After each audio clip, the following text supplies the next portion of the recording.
secara komunitas. Komunitas petani jeruk Petani roda gila. jeruk roda gila.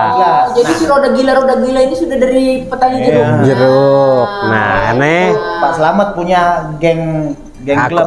awal Covid 2019 pun ketika saya sudah mengkonsep petani naik kelas ini masih berbentuk komunitas. Petani naik kelas tuh basicnya sempat jeruk atau udah langsung alpukat tuh? Udah langsung naik ke alpukat sama durian. Emang jeruk tuh nggak bisa bikin petani naik kelas? Nggak bisa. Kenapa? Gini bisa, tapi syaratnya gede. Banyak. Syaratnya lebih gede. puyeng. Iya. Jadi jeruk Resikonya juga lebih tinggi. level naik kelasnya ya satu-satu gitu lah. Oh, kalau yang dengan alpukat level naik kelasnya bisa sus gitu ya. Dari SD bisa lompat SMA ya. Iya. Potensial. Saya pikir begini, 10 pohon juga nilainya kalau secara ekonomis bibit ya, juga nggak seberapa kan? Ya udah kasih. Nah, tapi kalau misalnya 10 itu jadi, lumayan ya itu buat menghidupi dia loh. Kalau hitungannya sesuai dengan hitungan sekian kilo, sekian ratus kilo kan, setahun sekian gitu ya. 12 pohon saja. Oke. Kalau satu pohon bisa menghasilkan 5 juta, apa mereka gajiannya nggak 5 juta per bulan itu?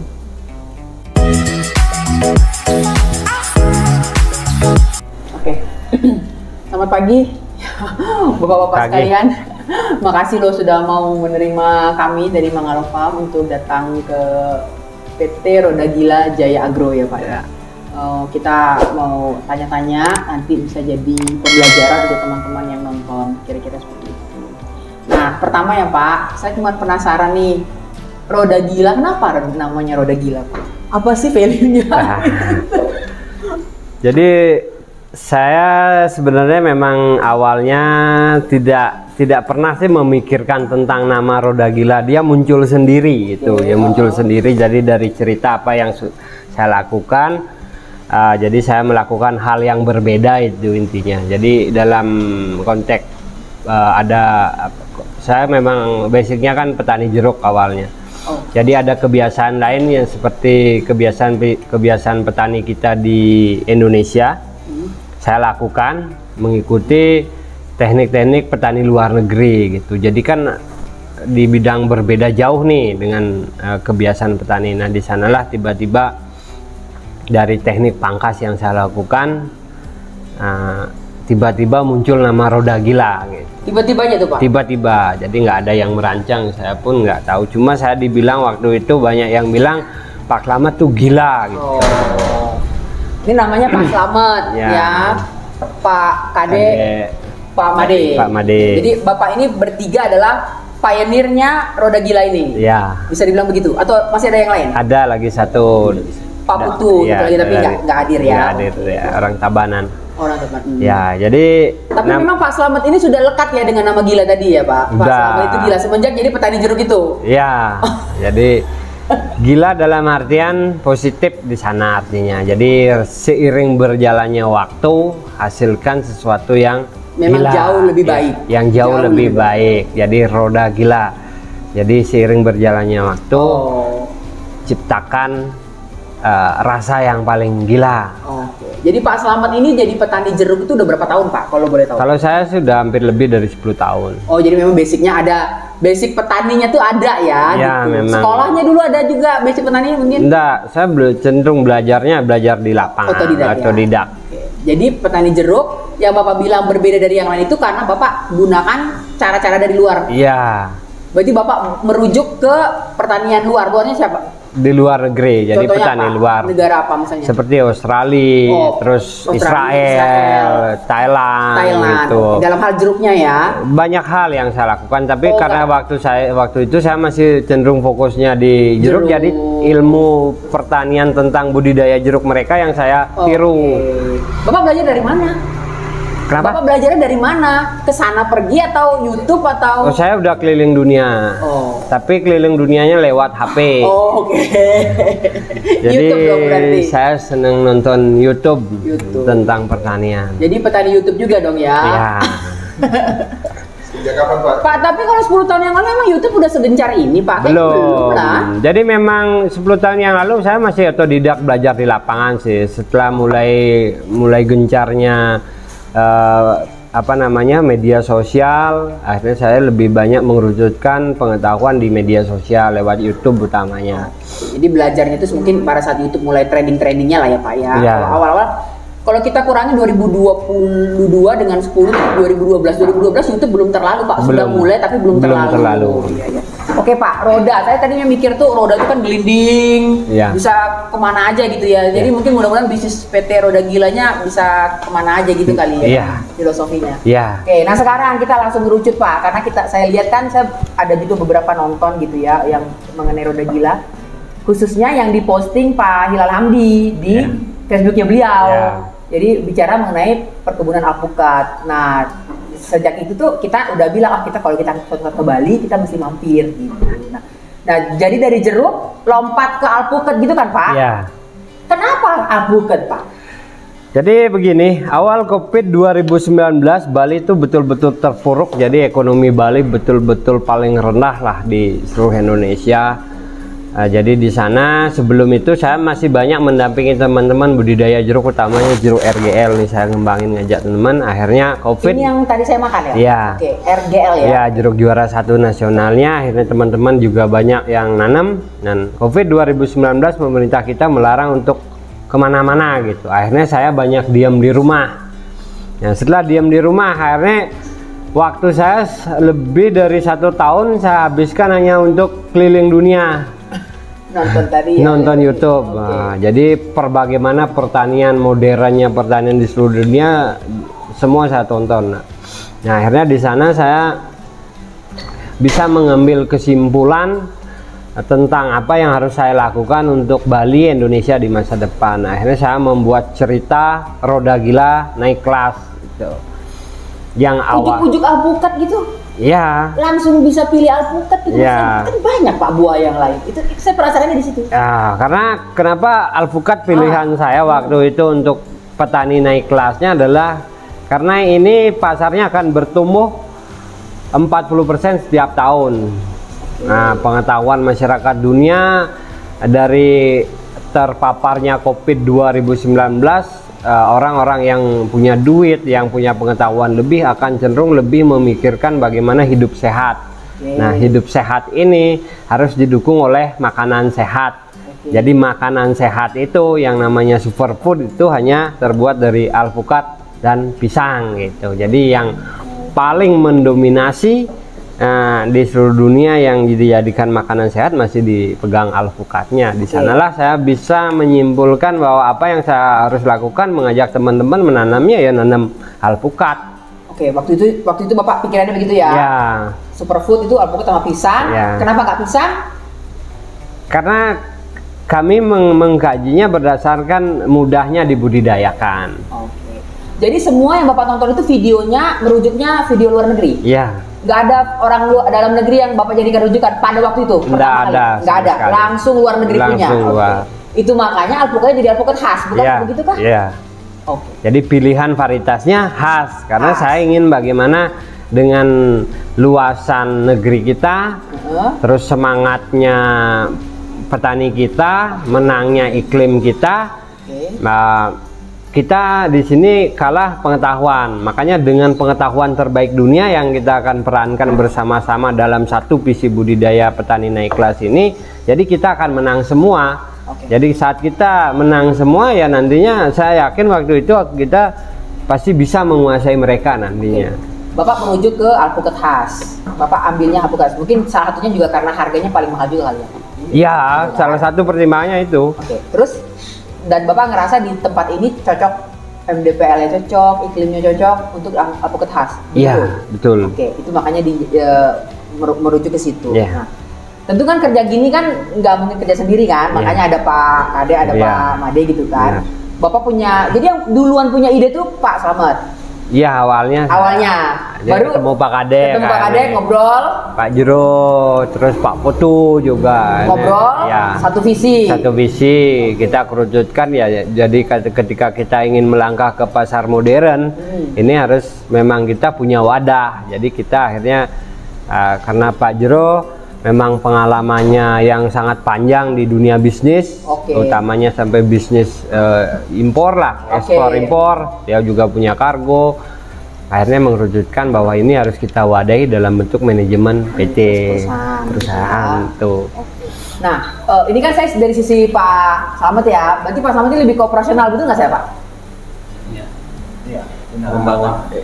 Iya, ya, karena saya yang sering bersentuhan langsung dengan petani dan tanaman. Oke, berarti kalau Pak Kadek lebih di manajemen. Pak Made di Manesati lah dari pengalaman. Komisaris kita. Komisaris Ya, Bapak komisaris itu lebih ke apa ya? Visi gitu ya, mengayomi semua ya, gitu ya. Oke. Jadi operasionalnya ide awal dari Pak Slamet tadi ya.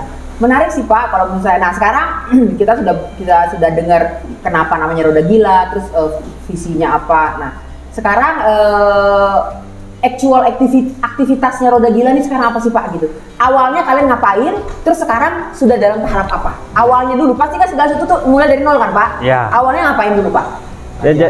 Apa? Jadi belajar. ya, Oke. awalnya kita sih tetap mengerucutkan dari dari berbagai sumber pengetahuan, modal, skill dan pengalaman itu yang kita kerucutkan dulu. Untuk bagaimana bisa berada dalam satu visi kita gitu. Nah, akhirnya setelah terpenuhi, akhirnya kita mulai persiapkan yang kelemahan petani kita kan. Yang pertama itu kan pengetahuan. Jadi pengetahuan kita edukasikan ke petani-petani bahwa ini loh varietas yang memang cocok dikembangkan yang akan pasarnya bertumbuh di masa depan. Terus dari segi persiapan fasilitas ya, namanya kita juga mau menanam tanpa batas sesuai visi kita, memuliakan bumi, mensejahterakan masyarakat melalui pola pertanian premium berlandaskan economic sharing gitu. Jadi kita akan mengenalkan sebuah konsep pertanian berbasis hutan. Jadi hutan produksi dengan cara menanam kayu yang berbuah, tapi memilih selalu buah yang paling premium, yang paling mempunyai nilai ekonomi tinggi, juga yang paling secara luasan pasarnya paling luas itu seluruh dunia. Itu kajian kita. Nah di sini petani setelah kita edukasikan pengetahuan, juga petani kita masih ada juga masalahnya modal gitu. Nah di sini modal. Jadi itu yang kita lengkapi di manajemen Roda Gila dengan konsep visi kami petani naik kelas. Oke. Sorry saya potong Pak. Pengetahuan pengetahuan ini kita lengkapi dia dengan pengetahuan. Yeah. Pengetahuan itu pasti butuh waktu ya Pak, nggak akan bisa. Nggak akan bisa 1 jam kita mabok ya kan ya. Oke, itu bertahap. Yang kedua modal nih.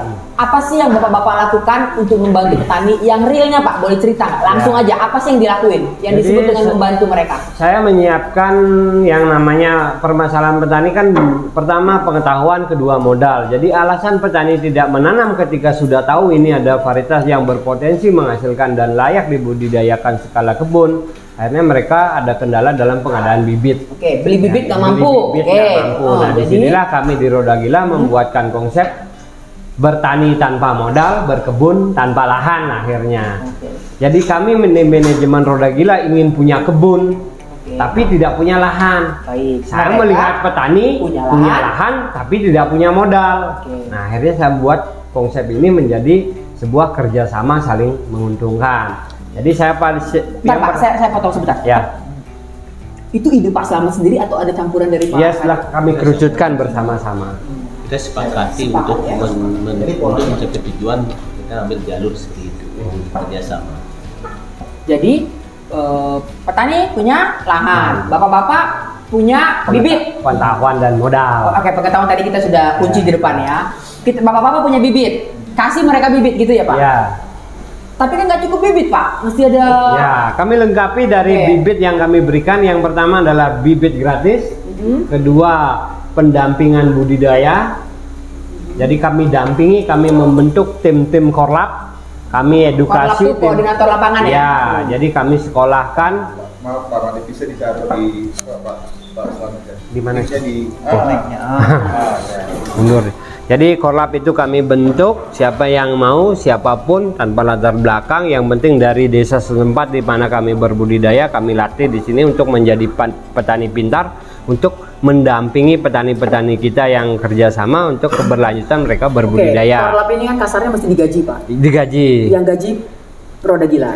Dari nanti ada konsepnya. Nah, ada konsep gaji mereka, penghasilan mereka. Oke, itu Terus Saprodi kami siapkan pakai dulu bayar panen. Oke. Jadi Apa aja tuh Pak yang masuk dalam kategori Saprodi pupuk dan obat-obatan. pupuk dan Jadi, insek, ya. ini gitu ya semua Jadi ya. biar apa terjadi keseragaman pola. Jadi kami semua yang untuk petani-petani kita berbudidaya, kami yang menentukan SOP-nya. Oke, SOP Bapak tegakkan ya, harus ikutin itu. Dan diikuti. Jadi alasan petani kan mereka secara permodalan untuk membeli SOP ini yang kendala. Di sanalah kami siapkan SOP pakai dulu bayar panen. Kami kerjasamakan nantinya dengan perbankan dengan konsep kur berlevel. Kerjasamakan dengan perbankan. Gimana mulai kerjasama dengan perbankannya? Di titik mana? Nah, Itu pola kemitraan sih sebenarnya. kemitraan. Pokoknya kita kemitraan. Jadi ketika petani butuh bibit, mereka nggak bisa beli bibit, kita kasih bibit gratis. Mereka butuh pupuk untuk treatment tanamannya, kita kasih pupuk. Cuma nanti pada saat ada produksi, mereka harus melakukan pembayaran. Baik. Jadi inilah yang kita fasilitasi dengan perbankan ya. Jadi kita dari perusahaan yang mengkoneksikan antara kebutuhan petani dengan perbankan. Yang dijadikan jaminan di situ adalah tanaman yang mereka budidayakan. Jadi tanaman budidaya petani ini kan dalam 1 tahun 2 tahun berikutnya itu udah ada produksi kan, sehingga kita di situ udah punya opini petani si A itu dalam 1 tahun ke depan sudah punya produksi dengan nilai opini keekonomiannya sekian. Nah itu kemudian kita fasilitasi petani untuk bekerjasama dengan perbankan. Kita hanya mediator di situ, penghubung antara kebutuhannya petani dengan kebutuhan finansial yang mereka butuhkan untuk melakukan treatment tanam. Oke Pak, biar banyaknya penonton kita ini kan suara saya masuk nggak ya? Awam. Jadi sini aja. Yang saya maunya yang real aja contohnya. Misalnya saya petani nih Pak, saya punya lahan di Bali, misalnya gitu kan. Saya tertarik nih dengan konsep Bapak, tapi kita nggak mau rumit-rumit dijelasin di depan. Wah, misalnya Pak, saya tertarik, Bapak, saya punya lahan, let's say 2 hektar misal. Saya nggak punya uang untuk beli bibitnya. Oke, kita kasih bibit gratis. Oke, Bapak kasih saya bibit gratis. 100%. Nggak, saya pengen tanya titiknya. Di mana Bapak akan memperkenalkan saya dengan bank tadi? Di titik mana? Ketika saya mendaftar ke Bapak itu sudah langsung memperkenalkan dengan belum? Baru masih saya dapat bibit dari Bapak. Baru dapat bibit. Agreement saya dengan Bapak ya. Oke. Baru kita agreement ya. Dalam 1 tahun pertama tetap punya kewajiban untuk melakukan treatment tanaman. Saya terima terus dari Bapak kan bahannya untuk nyemprot apa segala macam. Enggak, ada kewajiban mandiri, harus ada swadaya sendiri dari petaninya. Kita nggak mau petani kita benar-benar jadi kelompok anak manja gitu ya. Semuanya harus dibantu juga.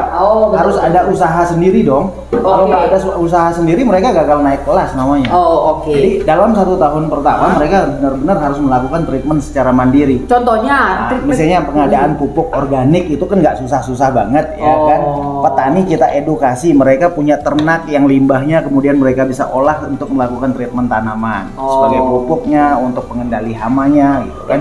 Nah setelah 1 tahun pasca penanaman tersebut, 1 tahun itu kan maaf Pak, saya selama biar kita ngerti. Saya daftar nih Pak, saya mau dong, saya punya lahan 2 hektar. Bapak kasih saya bibit, gitu kan? 100%. Saya tanam. Tapi pada proses perawatan kan ada sempat rutin, misalnya saya butuh insek, saya butuh fungi. Disitulah harus ada kemandirian dari petani. Bukan dari Bapak? Enggak. Jadi di konsepnya adalah pakai dulu bayar panen. Konsep ini berlaku setelah masuk tahun kedua. Berarti 1 tahun pertama itu saya. Ya, masih petaninya. Kalau petani nggak dirangsang untuk mandiri, mereka akan terus merasa dirinya marginal, akhirnya nggak mau berubah. Makanya konsep yang kami bangun di Roda Gila apa? Merubah mereka bercocok tanam menjadi berbudidaya. Yang namanya berbudidaya itu harus mereka budidayakan diri sendiri dulu. Oke Pak, nggak apa-apa. Ya, kan? 1 tahun ini. Tapi saya inseknya apa, funginya apa, Bapak tentuin? SOP-nya dari kita. Ya udah. SOP-nya semua. Kimia ada yang kimia juga. Jelas. Kita semi organik. Jadi ada kimia, ada organik juga. Iya. Jadi Bapak ibaratnya funginya mesti pakai ini loh ya, inseknya mesti pakai ini loh ya, misal ya kimia ya. Kalau misalnya kayak kohe kambing atau apa itu organik gitu kan? Itu kan itu dari saya sendiri gitu kan? Iya. Nah, 1 tahun lewat nih, saya usahain sendiri tadi. Udah 1 tahun lewat, Bapak ada korlap tadi yang ngecek, oh pertumbuhan pohonnya Bu Trisha ini sesuai dengan standar yang dimau gitu ya? Ya. Kalau ternyata enggak? Jadi kita kan arah pasar kita kan adalah pasar global. Jadi pasar global itu kan penuh dengan persyaratan. Jadi enggak segampang pasar nasional gitu. Nah, disinilah kita mulai masuk tahun kedua, dimulai pasca produksi. Di sini kita harus sudah betul-betul menggunakan SOP. Oh, kalau 1 tahun pertama tadi tidak terlalu strict ya? Tidak terlalu strict. Jadi ada kebebasan yang kita bijaksanai masih di sana. Tetapi setelah mulai akan masuk di fase produksi, di sini kita akan betul-betul akan membuat SOP, menjalankan SOP untuk bagaimana mengarah ke GAP. Jadi untuk syarat-syarat sertifikasi. Ya. Jadi target Bapak memang produk ini nanti disertifikasi. Iya, harus Pak. Harus. Karena ini bahan pangan kan yang mau dipasarkan. Tunggu dulu, cerita saya jangan dipotong dulu. Saya untuk ngatur flow-nya karena bapak-bapak ini sangat bersemangat sekali untuk sampai di atas, semua ngomongnya global. Sementara kita belum nampak di bumi. Jangan dipotong dulu. Oke. 1 tahun pertama Bapak kasih saya kebebasan, ya. Bapak akan lihat, oh pohonnya Bu Trisha ini oke nih gitu, bisa nih, cocok sesuai dengan standar kita. Naik nih tahun kedua kita ngomong, Bapak tegakkan SOP. Di situ baru Bapak kenalkan saya dengan perbankan. Kita evaluasi dulu. Baik, evaluasi. Anggap saya lulus evaluasi itu, Ya, kita baru dikenalkan dengan perbankan. Di situ mulai kucur nih duit kreditnya. Ya. Yang kita berikan ke petani bukan dalam bentuk duit. Oke. Biasanya kalau petani dikasih duit malah habis, nggak jadi pupuk. Oh, oke. Jadi Mereka kita kasih pupuk sesuai dengan kebutuhan. Baik. Nanti Sesuai dengan notanya yang dibayar ke bank. Jadi pembiayaan terhadap Betul. pupuk-pupuk yang dikeluarkan itu dibayar oleh perbankan, tapi si petani mengikatkan diri terhadap agreement dengan perbankan bahwa ketika nanti buah itu sudah ada akan potong untuk pembayaran gitu. Ya. Kita dari perusahaan sebagai penjamin di situ. Kenapa? Karena off taker tunggal dari proyek budidaya ini kan perusahaan PT Roda Gila. Bapak jadi penjamin ke perbankannya. Perbankan. Sebagai penjamin ya, bukan jaminan ya.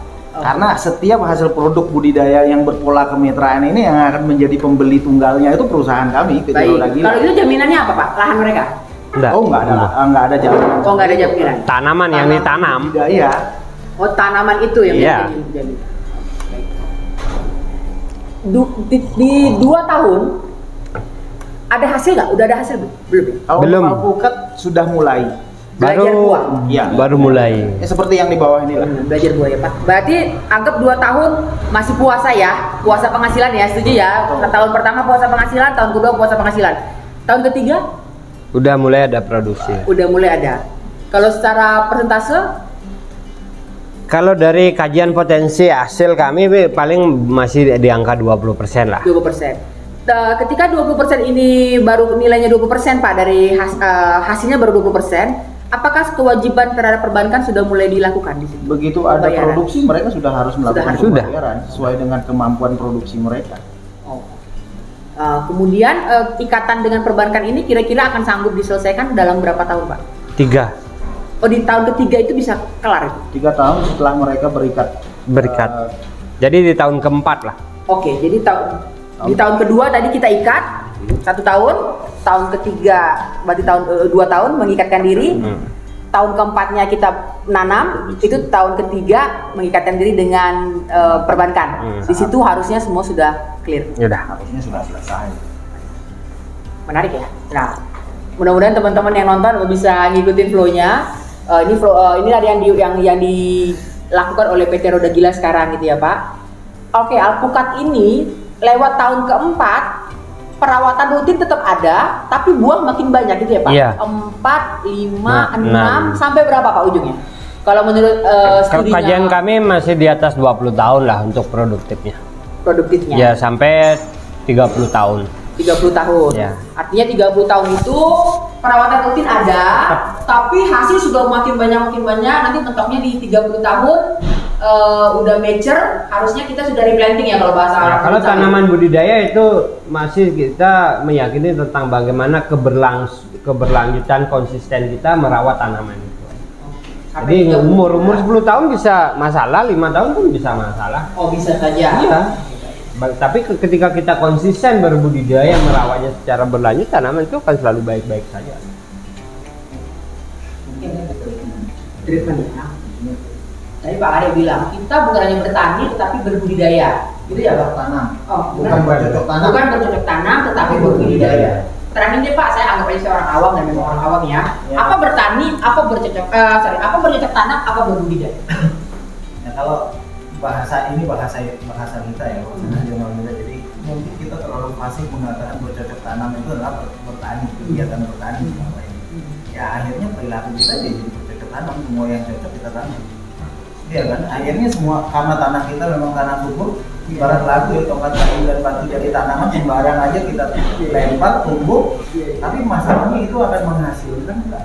Akan produktif nggak? Akan optimalkah produknya? Dan nilai ekonomi dari apa yang kita produksi itu cukup nggak untuk mensejahterakan kita sebagai petani? Selamat. Itu pertanyaan. Mic-nya tolong Ya, Sehingga ketika kemudian ini namanya ini bisnis ya, ini proyek bisnis. Jadi alat ukur kita adalah nilai keekonomian. Ketika nilai keekonomiannya ternyata selama ini puluhan tahun petani kita bercocok tanam, kita bisa lihat bersama-sama sebagian besar petani kita ada di garis paling marginal di strata kehidupan sosial kita di Indonesia secara umum. Maka di situ bercocok tanam itu ada suatu hal yang menurut saya keliru. Jadi harus ada yang dirubah di situ. Nah, saya mencoba mempergunakan kata berbudidaya. Yang namanya berbudidaya ada budi yang kita berdayakan. Budi itu apa? Ada rasa, ya kan? Ada rasa hati atau ada pikiran, ada pengetahuan yang harus kita berdayakan. Nah, benar ternyata selama ini banyak petani kita gagal berbudidaya, saya bilang. Di mana tempatnya, mereka yang ditanam apa, hasilnya bagaimana? Banyak contohnya. Daerah Singaraja itu banyak sekali. Di dataran lebih dari 1000 mereka yang mereka tanam cengkeh. Ini kan konyol. Di Kintamani ini banyak juga yang nanam durian di dataran di atas 900 nanam durian. Konyol saya bilang. Karena memang nggak maksimal durian di MDPL di atas 900 salah rumah.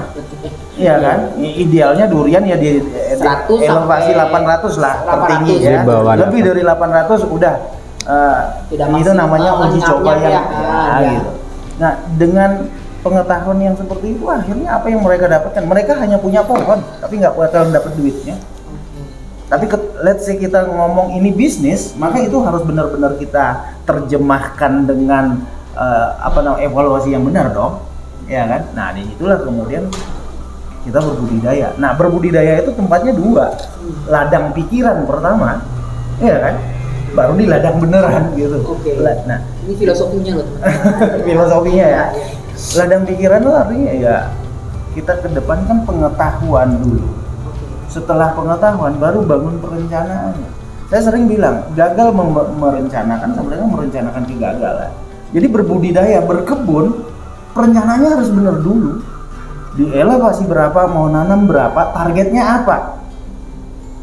Nah, yang kita ngomong break even point ya. Tahun keberapa itu break even point? Ini baru bisnis. Ya kan? Karena kita nggak mau petani kita diajak terus-terusan bertani, bercocok tanam, akhirnya marginal dianggap ini nasib. Enggak, salah. Tanah. Takdir kita jadi petani harus miskin. Enggak, konyol. Iya kan? Jadi Ya, tapi memang itu yang kita hadapin sih. Iya. kan sih kita tahu lah bahwa negeri kita ini boleh dibilang negeri surga, ya kan? Kayak saya bilang tadi, tongkat kayu dan batu jadi tanaman. Jadi di negeri surga ini idealnya petaninya harusnya kaya raya. Tapi nggak pernah, belum terjadi ya Pak. Nah, inilah yang harus kita rubah. Ayo kita stop bercocok tanam, mulailah berbudidaya. Mulai budidayakan dari diri sendiri. Suburkan dulu pikiran kita dengan pengetahuan dan budidaya yang benar. Pak Kadek backgroundnya apa sih Pak sebelumnya? Main pertanian juga nggak? Enggak. Saya orang pariwisata, saya petani pasca Covid. Jadi gini, pasca Covid. ya saya hampir sama dengan Pak Jero Madi Gandro ya. Beliau juga pebisnis, saya juga orang pelaku pariwisata ya. Puluhan tahun pariwisata ibaratnya kita ngoceh dibayarin dolar gitu. Nah kemudian kita Covid di Bali, kita pingsan berjamaah nih di Bali gitu kan. Betul-betul shutdown semua ya Pak waktu itu ya. Ngeri banget emang waktu itu. Lockdown gitu. Nah kemudian dari situ saya kenal dengan Pak Slamet, diskusi ini menarik gitu. Ini menarik, dari situ saya pelajari. Saya sempat sampai ya lumayan dalam kondisi Covid, saya sempat sampai jalan-jalan ke Bogor, ke Megamendung, sekedar untuk tengok-tengok, cuci mata, bener nggak sih ini? Ke Malang, ke Lombok. Lombok ada juga? Ada. Deket ya? Ada. Kita baru mulai kembangkan. Nanti besok kita ke Lombok. Belum, baru mulai. Baru mulai penanaman. Dan kita juga. Dari Bapak juga. Ya. Nanti kita tunggu kalau Grand Prix di sana gitu ya. Ya, oke. Jadi teman-teman ya, bapak-bapak ini berarti backgroundnya yang petani awalnya Pas Slamet gitu kan. Saya narik benang merahnya nih. Pak Slamet sama Pak Putu Soeharto. Oke, Pak Kadek tuh praktisi pariwisata. Pak Made pebisnis gitu ya. Jadi bergabunglah 4 orang saling melengkapi, bikinlah ramuan yang sedang digulirkan sama PT Roda Gila. Makanya kalau kita di PT Roda Gila sebenarnya nggak petani pure ya. Tapi petani yang orientasi kita industri. Nah, di situ kan butuh ada pengetahuan berbudidayanya, petaninya ya. Ada harus kekuatan manajemennya dan visi bisnisnya, industrinya, baru matching. Kalau petani pure petani, nyangkul terus kerjaan kita. Betul. Marginal terus nasib kita. Oke, PT Roda Gila ini berdiri 2019, 2020? 2021. 2019. Secara komunitas kita 2018 secara komunitas petani jeruk Roda Gila. Jadi si Roda Gila ini sudah dari petani jeruk. Jeruk. Nah, aneh. Pak Slamet punya geng klub. Awal Covid 2019 pun ketika saya sudah mengkonsep petani naik kelas ini masih berbentuk komunitas. Petani naik kelas tuh basicnya sempat jeruk atau udah langsung alpukat tuh? Udah langsung naik ke alpukat sama durian. Emang jeruk tuh nggak bisa bikin petani naik kelas? Nggak bisa. Kenapa? Gini bisa, tapi syaratnya gede. Banyak. Syaratnya gede. Iya. Jadi jeruk, resikonya juga lebih tinggi. Level naik kelasnya ya satu-satu gitulah. Oh, kalau yang dengan alpukat level naik kelasnya bisa sus gitu ya. Dari SD bisa lompat SMA ya. Iya. Potensial. Jadi kebiasaan petani kita kan di Indonesia secara umum ini melakukan dulu baru belajar kan gitu. Nah, ya itu secara umum. Jadi mereka menanam bagaimana titik tanamnya, varietasnya apa yang cocok. Asal tanam aja tiba-tiba lah 3 tahun 4 tahun nggak berbuah baru nanya kok ini nggak berbuah kan gitu. Pak, tapi saya berhenti dulu di sini, jangan sampai yang nonton salah tangkep loh. Bukan berarti nggak boleh nanam jeruk loh. Ya boleh. Ya kan tadi saya tanya ya, Pak emang kalau pakai jeruk. Jadi kita pun kalau tanam jeruk ini kita kan punya jeruk yang paling berkelas ya jeruknya RGL gitu. Jadi ada varietas-varietas yang kita lihat secara nilai ekonominya lebih, itu yang kita sarankan kepada teman-teman. Saya mengaminkan konsep kita tentang petani naik kelas itu termasuk jeruk juga sebenarnya. Karena gini, beberapa puluh tahun lalu di Kintamani ini belum mulai dibudidayakan yang namanya jeruk siam ini. Begitu dari awal tahun 90-an lah, begitu masyarakat mulai ada yang 1-2 orang menanam jeruk ini, yang lain ikut berbondong-bondong, kehidupan petani kita udah tergolong naik kelas sebenarnya, tapi memang belum sangat signifikan. Itu saya cuma bercanda loh Pak, maksudnya biar nggak ngantuk. Potensinya ada loh ya kalau jeruk. Tapi kita sekarang fokus alpukat dulu. Pak, saya balik lagi bertanya gini. Bapak tadi mulai komunitasnya 2018 dengan Roda Gila yang masih basicnya jeruk, kemudian 2021 sudah mulai lompat ke alpukat betul ya? 2021 sekarang posisi 2022. Pertanyaan saya adalah, udah berapa sih petani yang join nih di komunitas yang Bapak edukasi apa sih namanya, kerjasama lah pola kemitraan ini ya? Udah berapa Pak? Kalau jumlah petani populasinya ya udah lebih dari 1.000. Itu per person ya, KTP gitu ya? Iya, persen. Jadi ada 1.000 KTP yang sudah melakukan penanaman juga. Yang sudah melakukan penanaman. 1.000 petani dengan berapa puluh ribu atau berapa juta bibit sudah dikeluarkan tuh? Kalau bibit luasan di ratusan ribuan ya, ratusan ribu bibit ya. Kalau luasannya yang di data kami baru sampai di 300-an yang baru kami data. 300-an apa? 300-an hektar. Oke. Berarti ada 1.000 KTP, 1.000 nama orang yang sudah mendaftar. Dengan luasan lahan secara total 300-an hektar lah. 300-an hektar. Oh, berarti setiap orang boleh minimum berapa Pak luasannya untuk menjadi Justru join? kami yang mau nanam 10, yang punya lahan hanya 10 area pun kami ajak, nggak masalah. Oh. Cuman kita dorong mereka Kecil juga nggak apa-apa. Iya. Justru saya Nggak mesti hektar-hektar ya Enggak. Pak? Justru kita berharap Karena visi petani kita kecil itu petani kecil yang harus naik. Oh, oke. Jangan mereka yang sudah marginal nggak Yang punya punya. lahan lalu kita tinggalkan. Oh. Jadi nggak fair bagi mereka, kasihan. Yang paling kecil yang sekarang Bapak pernah terima berapa? Berapa? Mereka luas? mau nanam 10 pohon, saya juga kasih bibit. Asal mereka mau nanam. Saya pikir begini, 10 pohon juga nilainya kalau secara ekonomis bibit ya, Oh iya benar. juga nggak seberapa kan? Ya udah kasih Nah, aja. tapi kalau misalnya 10 itu jadi, lumayan ya itu buat menghidupi dia loh. Kalau hitungannya sesuai dengan hitungan Iya. sekian kilo, sekian ratus kilo kan, setahun sekian, tahun sekian gitu ya. 12 pohon saja. Oke. Kalau satu pohon bisa menghasilkan 5 juta, apa mereka gajiannya nggak 5 juta per bulan itu? Iya kan? Iya. Nah sekarang kalau kita ngomong satu pohon alpukat menghasilkan 5 juta itu logik nggak? Ayo kita berhitung. Bapak hitungin deh, Bapak mungkin ada beberapa teman yang Oke, mungkin satu belum ngerti pohon hitungan. Boleh alpukat di hitungan, Pak? treatment dengan benar, di treatment hitungannya. dengan benar itu persyaratannya Iya, ya. iya, iya. Di treatment dengan benar, jarak tanam juga baik. Oke, yang dianut oleh Roda Gila jarak tanam berapa sih Pak? Kita mulai dari situ. Kita minimalnya di 6 kali 4 ya. 6 Tapi kali kalau 4. mau optimal untuk produksinya per pohon, buat jarak tanam minimal itu di 6 kali 6. Oke, teman-teman, Oke. jarak tanam nih 6 kali 6. Nah, Dah. dengan jarak tanam itu satu pohon kita buat berproduksi 150 pohon, saya rasa bukan suatu hal yang Satu pohon berproduksi 150 150 kilo, kilo. lah. Dalam satu tahun Dalam hitungannya setahun. di tahun produktifnya ya.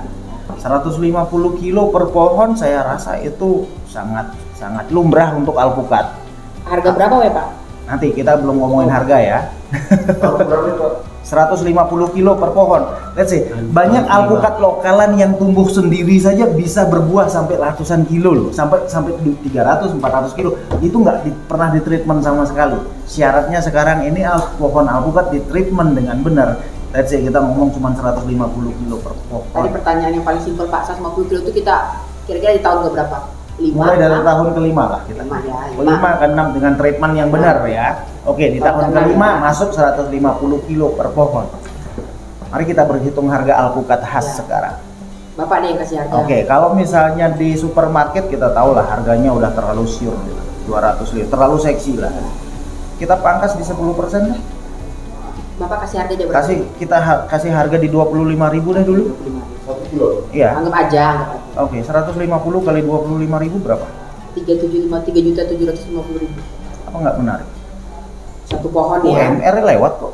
Satu pohon itu tadi ya. Iya. Anggap tadi ada yang mau bertani 10 pohon. Hmm. Kali 10 gitu ya Pak. 37 juta 500. Lumayan. Bagi 12. Udah ini udah setahun. Iya. Ini kan harga ini kan setahun ya. Iya.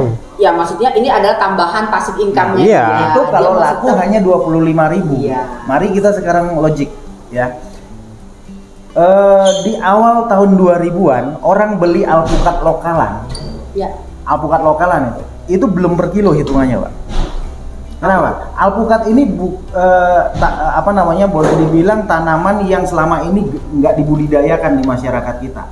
Alpukat lokalan, orang belinya nggak kiloan. Bapak bilang kita ini Bali atau Indonesia? Indonesia Oke, secara umum, oke. secara umum. Mungkin ada khusus Bali itu saya nggak tahu. Oke. Secara umum di Indonesia ya, baik. orang beli alpukat itu belum kiloan di awal tahun 2000-an. Mereka beli alpukat per karung. Sekarang udah mulai per kilo. Dulu orang jual alpukat itu masih bawa ke pasar. Sekarang pembeli alpukat udah datang ke petani-petani yang punya pohon alpukat. Iya, betul. Udah mulai ngincer tuh alpukat. Artinya apa di situ? Di pasar terhadap produksi alpukat kita itu mulai naik. Nah, kemudian beberapa tahun ke belakang ini, Bapak aja dapat terus. Takutnya suara saya nggak masuk. beberapa tahun ke belakang ini yang namanya varietas alpukat tertentu yang mulai punya nama ya, itu mulai diperkenalkan ke masyarakat kita. Ya. Mulai dari yang jenis mentegaan, alligator, Marco, Ya. segala macam Mickey, sampai akhirnya yang introduksi sekarang. Ya. Ini mulai namanya itu udah puluhan bahkan mungkin ratusan nama udah diperkenalkan Ya. ke masyarakat kita. Let's see. Ya. Apakah kebutuhan produksi alpukat kita pernah sampai membuat harga alpukat benar-benar anjlok? Oke, kalau kita ngomong lokalan sekarang harganya 5.000 per kilo. HPP-nya alpukat lokal saya tahu itu 0 rupiah. Kalau alpukat lokalan ya itu hampir 0. Kenapa? Itu alpukat nggak pernah ditreatment, nggak pernah dipupuk, apalagi dikasih pengendali hama segala macam, nggak pernah. Tinggal petaninya itu tinggal metik pada saat dia buah. Bahkan petaninya nggak pernah jual alpukat. Kadang-kadang malah yang datang, kan? masih berbunga pohonnya, udah dibayar, ditebaskan gitu. Ya udah 3 juta gitu ya, 5 juta gitu ya. Artinya di situ apa? Demand pasar alpukat ini makin tinggi. Ya, nah, ketika alpukat lokalan laku 5.000 aja di musim panennya, apa mungkin mentegaan itu laku 5.000? Nggak mungkin. Yang mentegaan lakunya apa? 15 sampai 20 bahkan lebih. Apa mungkin yang introduksi macam khas ini laku sampai 25.000? Ya nggak mungkin sih hampir kalau menurut saya. Hampir mustahil. Kalau harga khas 25.000, aduh. Nah, ya kan? Onyol. Petani masih kaya. Nah, kemudian Semua orang makan khas. padahal dengan hitungan 25.000 itu udah sangat menggoda gitu kan. Oke Pak, saya balik lagi ya pertanyaan saya tadi. Sekarang ada 1.000 KTP yang masuk, luasan 300 hektar. 300-an, bakaran nambah terus. 300-an, oke. Berarti per hektar berapa kita taruh bibit kalau Populasi standar? sekitar 400. 400 ya. Berarti 400 kali 300 12.000 ya? 120.000 ya? 120.000. Nolnya ada 6. 120.000 batang Pohon, bibit. iya. Ya, sudah disebar. Itu baru yang dari bibit, belum lagi dari pohon alpukat lokalan yang kita lakukan top walking. Karena pengetahuan budidaya yang kita tawarkan kepada teman-teman ini begitu diterima oleh mereka, pikiran mereka adalah percepatan. Jadi Betul. mereka punya pohon alpukat 10 pohon, 20 pohon, bahkan ada yang sampai ratusan pohon ditebang semua. Oke. Diganti. Saya balik lagi Pak, 120.000 bibit sudah Bapak sebarkan. Yang di tahap awal itu kita mulai dimulai tahun berapa berarti itu? Dari 2020 ya? Dari 2020. Itu sudah mulai 2020. Berarti kalau sekarang 2022 sudah ada yang mulai apa dia posisinya? Berbuah? Baru belajar produksi. Belajar buah kayak yang di sini ya Pak ya? Oke, berarti belajar berbuah ini udah ada buah yang bisa dicoba, tapi yang bukan di sini loh Pak, di posisinya di lain. petani. Ada beberapa tempat. Ada ya, beberapa tempat ya. Tanaman yang saya kenalin dulu waktu pertama kali konsep Roda Gila kan petani masih nyoba-nyoba nanam 5 pohon. Udah khas itu? Udah. Oke. Udah mulai ada produksi. Jadi itu tapi masih kebanyakan masih dipakai icip-icip sih. Jadi kan nggak apa-apa. Justru icip-icip itu gimana? Rasanya udah oke punya tuh Pak? Nah, jadi kajian saya lebih dari 8 kali nih beli alpukat impor yang datang dari petani luar lah. Iya. Itu saya seringnya kecewa. Oke. Tapi kalau khas yang kita produksi di Bali, udah beberapa kali sudah saya makan, sangat luar biasa. Bagus ya. Jadi kita semakin yakin bahwa nantinya kita akan pasti bisa bersaing dari segi rasa. Oke. Bisa belum pernah sampai terkirim ke luar agak jauh gitu ya Pak ya? Sudah, kemarin sudah kita kirim ke Jakarta, Surabaya, Qatar, Jakarta. Itu nyoba ya? Ya, hanya untuk review. Oke. Untuk review. Pak, sekarang saya tanya, ini posisi kita di mana Kintamani ya kita ini ya? Iya. Kalau ininya lagi, Kintamani itu nama apa sih? Nama kecamatan. Oh, desanya kalau yang di sini? Di ini Desa Abuan. Apa? Desa Abuan. Oke. Kintamani. Dari 300 hektar yang Bapak sudah sebar itu posisinya mana aja Pak? hampir seluruh Bali. Seluruh Bali. Oh, seluruh Bali. Iya. Dari timur sampai ke utara sudah. Dataran tinggi semua. Dataran tinggi semua. Iya. Lereng gunung. Minimum dataran berapa Pak yang? Kalau kita untuk alpukat khas kita batasi sampai di dataran 800 ke atas. Tapi lebih ideal lagi kalau ketemu 1000 ke atas. Jadi orang yang punya DPL di bawah tidak direkomendasikan. Kita ganti varietas. Kalau Ada mereka varietas tetap lain. mau tanam alpukat, ada varietas lain. Oke. Di titik kita ini berapa nih MDPL kita? 1200. Ini Iya. 1200 ya. Oke. Berarti cocok dong ya. Khas tuh Banget. cocok banget ya. Banget. Yang 300 itu tadi tersebar di situ. Bapak target pakai target nggak Pak? Oke. Pakai. Sekarang saya ngomong Bali dulu ya. Kita nggak ngomong ke Lombok dulu kemana. Kita ke Bali dulu. Sekarang sudah ada 1000 KTP dengan 300 hektar. Itu sudah berapa persen dari target Bapak? Atau target Bapak berapa sih gitu baru? Ya Bapak targetkan untuk Bali loh ya Pak. Maksud saya gitu. Berapa luasan Bali yang Bapak mau penuhin dengan alpukat khas? Jadi kalau di Bali kita akan menjadikan Bali sebagai surganya alpukat khas dunia bahkan. Jadi kita memang sudah sekarang saja udah kita siapkan bibit lagi 1 juta bibit untuk kita tanam di Bali. Sedang disiapkan? Ya sudah. Oh sudah. Ada ready bibitnya 1 juta? Ready 1 juta sekarang untuk petani-petani di Bali. Khusus yang punya dataran tinggi, yang petani yang mau naik kelas. Oke, 1 juta bibit sudah siap. Itu kalau 1 juta bibit, kalau 1 hektar 400 tinggal kita bagi 1 juta bagi 400 gitu ya? 2.500 hektar. 2.500 hektar lagi. Ya. Itu buat di Kintamani aja kurang. Ini musim tanam ini. Musim tanam 4 bulan ke depan. Awal tahun kita udah. Musim tanam ini tuh yang disebut dengan musim tanam tuh dari cut off-nya kapan ke kapan, Pak? Ya di tahun 2003 ini ya. 2023 atau sampai April 2023 atau apa? April 2023. Di masa-masa masih sampai April ya? Juli maksimal lah. Juli maksimal. Ibaratnya kita nanam tuh di musim hujan lah ya, bagusnya ya Pak Iya, ya. musim hujan. Oke.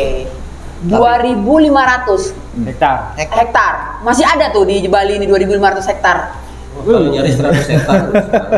Hah? Mau 100.000 hektar pun ada. Ada di sini? Ada. Ini kebun jeruk di Kintamani aja itu lebih dari 50.000 hektar.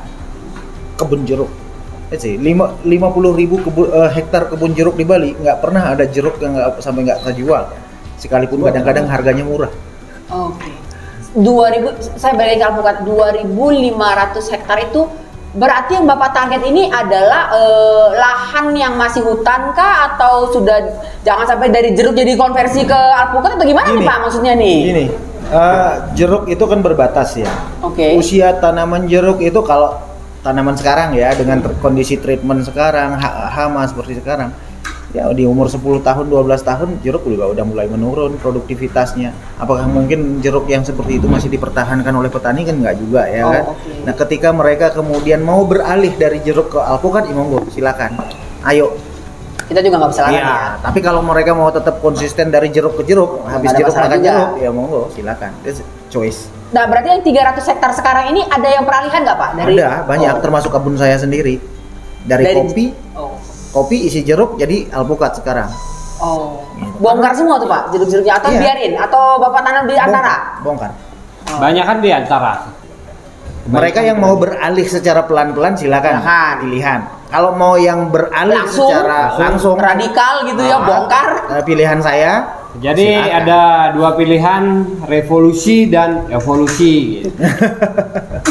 Ya revolusi udah persikan sekali. Bahasanya berat-berat banget nih. Pas Slamet nih revolusi sama evolusi. Aduh, Iya kan, luar biasa. ini Bener pilihan sih, berubah. bener. Cuman Cara berubah gitu. Iya. Cara-cara kita berubah, Seperti apa? tapi kita sudah mulai teknik perubahan. Jadi Tumpang sari juga petani masih kita izinkan. Mau tanam alpukat di bawahnya sambil tanam sayur mayur silakan. apapun karena itu uang cepat ya Pak. Iya. Ya, kan kita nggak bisa paksa untuk juga. butuh. Ya. karena Kebutuhan kita mereka ada. sarankan mereka untuk bagaimana tetap bertani untuk hasil Tumpang sari ya, asal jangan tumpang tindih. Ya kalau petaninya masih mau tumpang tindih ya kita juga nggak mau. Ya kan, semua jadi mereka kadang-kadang petani ya begitu juga, rakus juga cara berpikirnya. Mereka pengen di kebunnya semuanya serba ada, semacam toserba juga akhirnya. Punya satu kebun yang sama, punya cengkeh, punya kelapa, punya alpukat, punya durian. Nah, akhirnya mereka nggak panen apa-apa. Cuma nanamnya aja banyak tapi panennya nggak ada. Pohon Ya. tapi nggak ada hasil. Nah, jadi kita sarankan petani, ayolah bangun kebun tuh yang benar-benar kebun yang ngangenin gitu loh. Iya kan? Kita kan berbudidaya itu kan melibatkan rasa. Ketika kebunnya udah ngangenin, seminggu nggak ditengok itu rasanya udah kebayang-bayang di pikiran. Nah, itu. Saya tadi ada pertanyaan saya sampai lupa. Oh ini, dalam 300 hektar yang tadi Pak, ada berapa korlap Bapak sekarang? Banyak, udah 50-an ada, lebih kayaknya. 50 orang. Iya. Jadi satu orang, hitungannya gimana? Satu korlap bertanggung jawab terhadap apa? Jadi Berapa? korlap kita bentuk adalah dari desa setempat, tujuannya untuk dia dekat secara lingkungan, dekat secara mobilitas. Jadi korlap yang kita bekali kemampuan untuk mendampingi petani budidaya.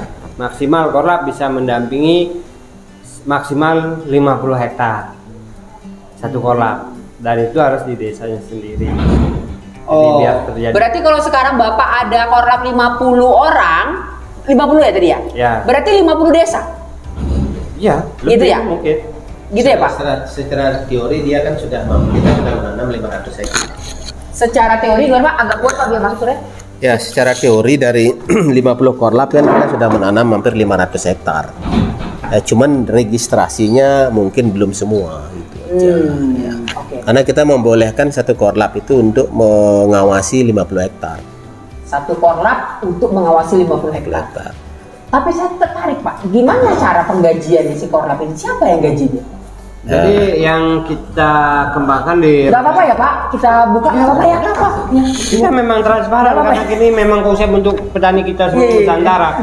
Jadi kita membangun sebuah perkebunan kami di manajemen Roda Gila dengan konsep perkebunan skala industri dan pola budidayanya yang kami kerjakan dengan petani-petani pemilik lahan. Dengan dari berbagai bidang pengetahuan dan konsep bisnisnya adalah berbentuk investasi semua. Jadi ada 6 aspek yang mendukung konsep perkebunan kami. Yang pertama lahan, yang kedua pekerja, yang ketiga saprodi, yang keempat pendamping atau korlap, yang kelima manajemen. Jadi ada 5 hal ini yang saling melengkapi. Dan itu kami korlap tadi tuh yang saya pengen tahu. Ya, gimana dia? jadi kami recah semuanya dalam bentuk persentase akhirnya. Nah, persentasenya ada tergambar di sini. Jadi lahan petani dapat 30%, pekerja dapat 15%, saprodi 20%. Jadi 3 hal ini yang kami dorong untuk diambil oleh petani. Jadi petani bisa mendapatkan dari potensi hasil perkebunan kami minimal 65%. Nah, bibit 15%. Nah, disinilah konsepnya berkebun tanpa lahan. Jadi harus karena permasalahan kemampuan petani kita dalam pengadaan bibit. Ya, di sini adalah orang yang punya modal untuk diinvestasikan bibit kepada petaninya biar petani bisa dapat bibit gratis. Jadi di sini pembibit ini berinvestasi dalam bentuk bibit, dia akan mendapatkan pengembalian 15% selama konsep kerjasama. Nah, yang kelima korlap. Jadi korlap ini yang mendampingi proses budidaya, dia akan dapatkan hasil 5% dari luasan yang dia dampingi maksimal 50 hektar. Jadi dia akan kita gaji 5% dari potensi hasil yang dia dampingi. Dia berinvestasi waktu dulu, pengetahuan, tenaga, pikiran. Dia akan dapat hasil ketika tanaman yang didampingi, petani yang didampingi sudah menghasilkan, dia baru dapat hasil. Nah, yang keenam ada manajemen Roda Gila, kami yang merencanakan, mendampingi sampai menjamin pasar berbentuk MOU selama 20 tahun kerjasama. Nah, yang ketujuh itu kami juga menyiapkan dana sosial 5%. Jadi di mana kami berbudidaya, petani-petani itu wajib dia CSR 5% untuk dikembalikan ke desanya untuk membangun desa-desa mandiri. Jadi petani itu bisa dapat dari lahannya. Iya, bisa. Kalau dia sendiri jadi pekerjanya, maka dia dapat 15 lagi. Saprodi ini apa sih sebenarnya? Sarana produksi pupuk dan obat-obatan. Saprodi ini sarana produksi 20% artinya untuk pengadaan pupuk itu kan dari potensi hasil yang bisa dikerjasamakan dengan perbankan tadi. perbankan tadi ya. Jadi ini kasarnya untuk ngebayar perbankan ya, untuk bayar bank. Iya. Betul ya, nomor 3 bayar bank ya. Iya. Berarti petani Kalau masih ada tunggakan di bank. Tapi ya, kalau enggak masuk ke petani ya. Berarti untuk awal 45%, nextnya bisa 65 bener ya? 65 kalau di Bali. Kalau di luar Bali itu jadi 60. Karena ada biaya plasma. Oh. Kita kan harus membangun plasma. Pak, Nah, ini korlap-korlap kita ada pembibit itu yang paling ujung yang kacamatanya matanya di itu pembibit kok kayak ini yang kayak pembibit. Manajer hotel, bukan pembibit itu kayaknya. Ini yang pembibit Pak Nyoman Guna pembibit. Oh. Yang ujung itu korlap kita di Petang. Oh iya. Sekecamatan Petang. Pembibit berarti Bapak ini yang produce bibit ya? Sama ada lagi satu Pak Ar di mana tuh Pak? Ini bot. Itu juga pembibit kita sekaligus penanggung jawab kebun di sini. Oke. Berarti kalau pembibit bukan di sini doang ya? Bukan. Area membibit bukan di sini ya? Kita di banyak tempat. Bahkan sampai di Jawa. Sampai di Jawa, di Lombok pun kita bikin. Gimana kita berbudidaya, kita usahakan Upayakan di situ usahakan bikin bibit. Kita pengen mandiri bibit. Di samping bibit itu kita produksi sendiri, tujuannya menjamin validitas. Jadi kalau korlap ini kerja dulu baru nanti dibayar ya Pak? Iya, semua bekerja dulu baru. Konsep kita di Roda Gila kerja ikhlas. Untuk petani sama, kita bikin bibit juga sekarang kita kasih bibitnya ke petani, kapan itu balik jadi duit kecuali udah ada buah. Iya kan? Kami pun di Roda Gila sama, seperti Pak Made, Gandre ya. Udah invest cukup banyak. Duit semua tuh Pak? Enggak. Semua bukan daun. Nggak ada yang daun itu ya? Nggak ada yang disenyumin itu ya? Nggak ada yang bayarnya pakai senyum itu ya Pak? Stasi kita seperti itu, kapan itu akan ada feedbacknya ke kita? Nanti ya. Nanti. Jadi semua ayo kita ya. berbicaranya nanti lah. Ini Jangan hari investment. ini. Jadi kalau Investasi. sekarang apakah Roda Gila udah kaya? Belum. Tapi kita Itu invest punya. untuk impian. Makanya Jadi- project kita di Roda Gila itu project petani naik kelas itu adalah benar-benar sebuah imajinasi kita. Imajinasi ya, masih imajiner saat ini, belum menjadi realitas. Tentang bagaimana mengangkat harkat, derajat, martabat kita sebagai petani sebenarnya. Dan ini butuh effort yang luar biasa. Dan itu nggak Kerja bisa bakti dulu di depan semua. kerja bakti. Kerja bakti. Ya, jadi nggak bisa. Oke, Pak Slamet mungkin punya pengetahuan, ya Pak Made Gandre punya pengalaman bisnis dan sebagainya. Feeling bisnis Tapi juga ya, kan perlu Pak, feeling itu. Kalau ini kemudian nggak melibatkan semua stakeholder yang ada untuk mendukung proyek besar ini, nggak jalan. Oke. Tentu awal bapak-bapak bekerja ini untuk Bali dulu ya Pak. Bisa nggak saya bilang? Boleh nggak bilang begitu? Boleh. Kita memulainya dari Bali, Bali. tapi impian kita Nusantara. Dan konsep kita udah blunder ke seluruh Indonesia. Blunder. Hah? Blunder. What's the meaning of blunder? Apa artinya blunder tuh? Lebih besar. Kebablasan. Tindakan kita jauh lebih besar dari kemampuan kita. Oh. Ya. Animo masyarakat menanamnya terlalu banyak. Oh, oke. Berarti saya bertanya begini. Setelah Bali, kan Bapak garap Bali ini dulu kan? Tapi Bapak bilang tadi sudah kemana-mana mungkin info ini. Mana lagi daerah yang sudah ngedaftar nih Bapak? Ada daerah di Jawa Bali? sudah semua. Jawa. Timur, Jawa Tengah, Jawa Barat. Terus Sampai Banten. terus ke Banten emang Kalimantan. ada lokasi tinggi? Ada. Nggak ada kan Banten?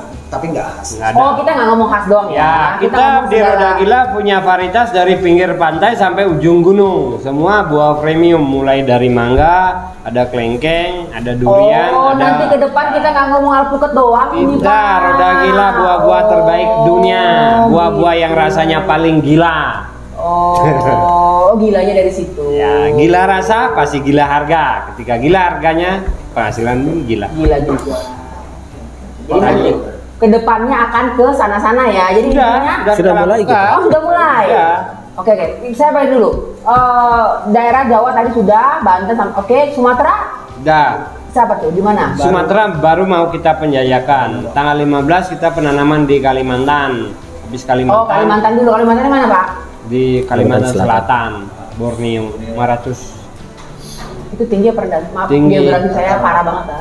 8 dataran tinggi. Itu tinggi ya? 100 ke atas. Itu apa khas juga nanti situ? khas sama durian. Oh, durian. Jadi polanya kami sederhana sebenarnya. ATM, amati tiru modifikasi. Jadi apa yang mereka lakukan itu yang juga kita lakukan. Jadi mereka itu siapa? Petani Mereka luar. siapa? Oh, petani luar. Kenapa petani luar kerjanya biasa, hasilnya luar biasa? Kita hasilnya ya, kerjanya yang luar biasa, tapi hasilnya biasa.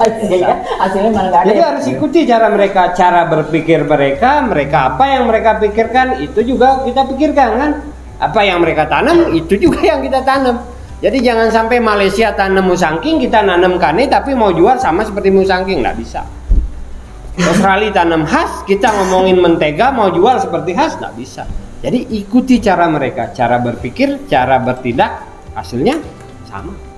Tapi Bapak bisa sampai ke tahap ini gara-gara COVID ya sebenarnya waktu Iya. itu. Jadi kita berterima kasih juga sama COVID itu Iya. Pak ya. Kalau nggak ada COVID mungkin Pak Kadek juga terlena di Iya, pariwisata gitu nggak sih? Ya, yang Aman penting terus ya, bagaimana nyaman kita terus ya. pintar-pintarnya mengambil hikmah dari setiap musibah gitu aja. Saya percaya gini, orang sukses itu adalah pembelajar yang cepat.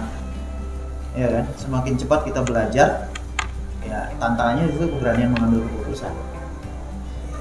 Jadi ya, berguru pada mereka lah akhirnya. Nah, COVID itu bagi saya itu momentum. Nah, diperkenalkan suatu pada saat yang tepat, kemudian kita pelajari dengan cepat, lalu ambil keputusan dan tindakan secara cermat. Jadi ya banyak yang teman-teman yang masih di industri tersebut kemudian sampai sekarang masih mengeluh, ya banyak lah. Ya kan, tapi kalau memang kita akhirnya menemukan jalan keluar, ya jangan dipakai sendiri. Nah, disitulah kemudian rohnya Roda Gila ini adalah bangun kemitraan seluas-luasnya. Nah, ketika kita berbicara membangun kemitraan, minat orang itu kan beragam. Nggak semuanya sama, nggak semuanya punya aset di dataran tinggi saja, punya lahan dataran rendah. Nggak. Yang di pinggir pantai Pak Kadek kita bisa kerjasama, nggak, lahan saya di daerah di pesisir nih.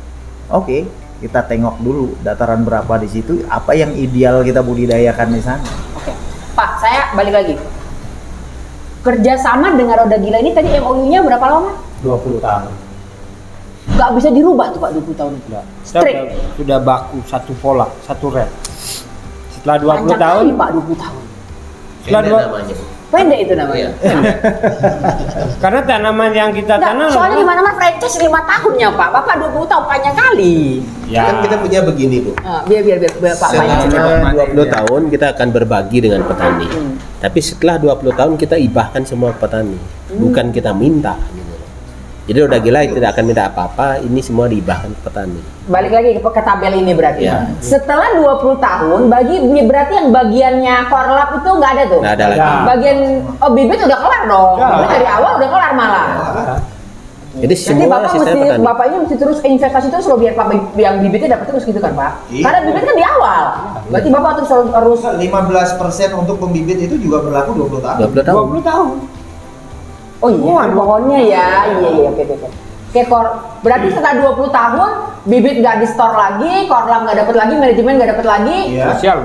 Sosial Udah selesai semua. Sosial juga, berarti 100% buat pemilik petani. Milik petani, pemilik lahan. Masih ada 10 tahun lagi ya sebelum planting ya? Iya, tergantung nanti bagaimana mereka melanjutkan, karena tanaman yang kami konsep adalah tanaman yang hidupnya tanpa batas, kayu soalnya. Ya sebenarnya kalau nggak tahu sih, kalau beberapa orang bilang ya sebenarnya terus aja sih itu. Iya, di sana ya. bisa diremajakan. Iya, bisa diremajakan. Nah, dengan konsep kita ini sebenarnya seharusnya ya petani itu nggak bisa berpikir merasa kehilangan dari sini.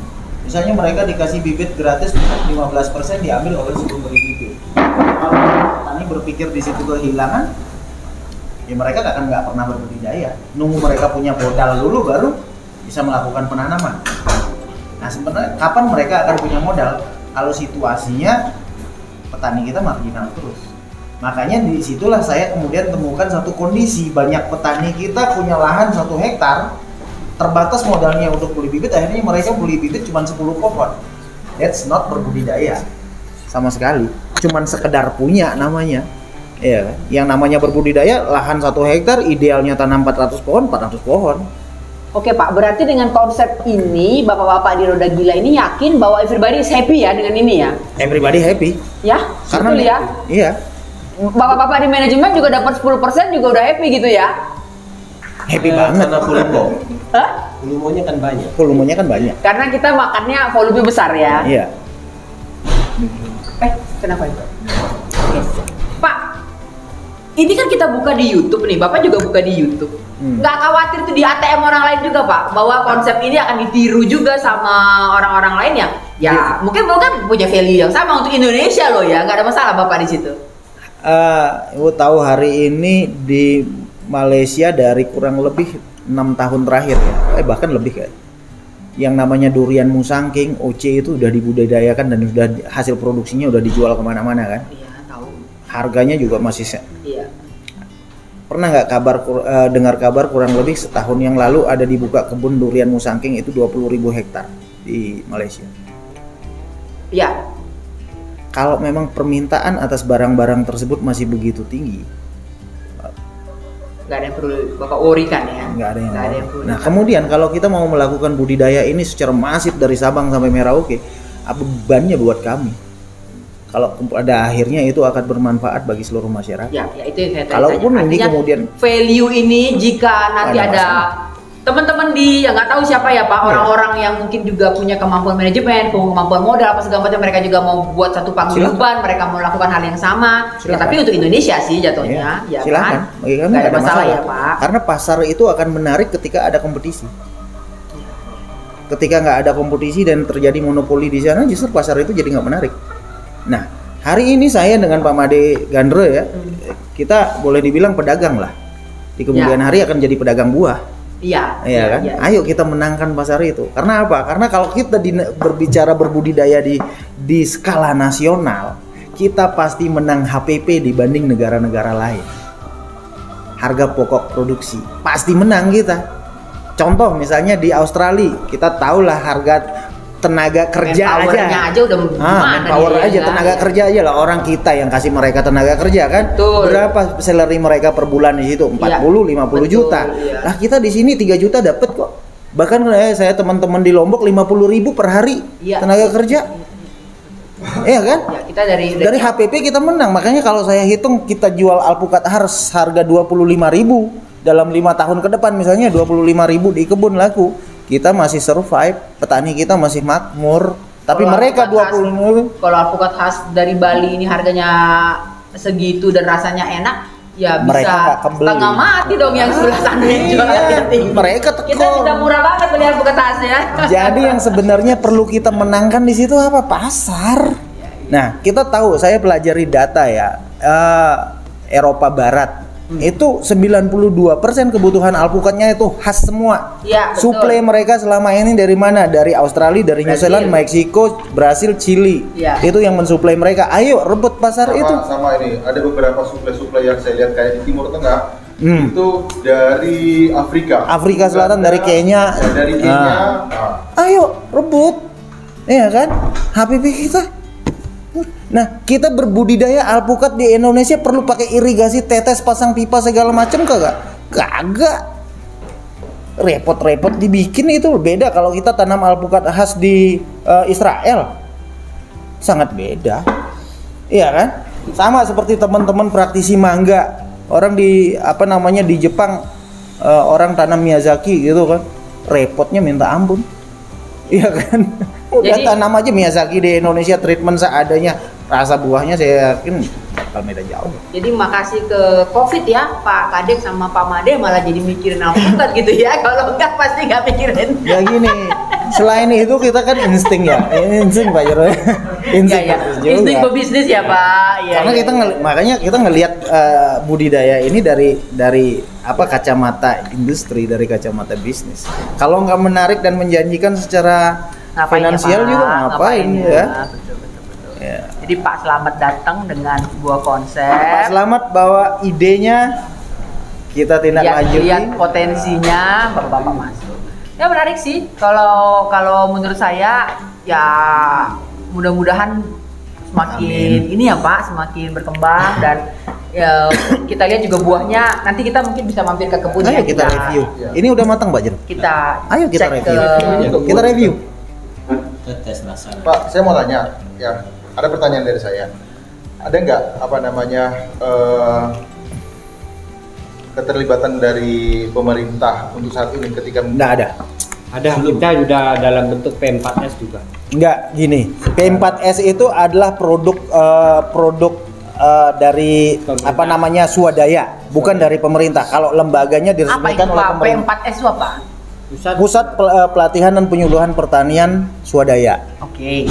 Idenya dari kita Swadaya. Kemudian pemerintah memfasilitasi dalam bentuk menerbitkan SK-nya, SK kelembagaannya.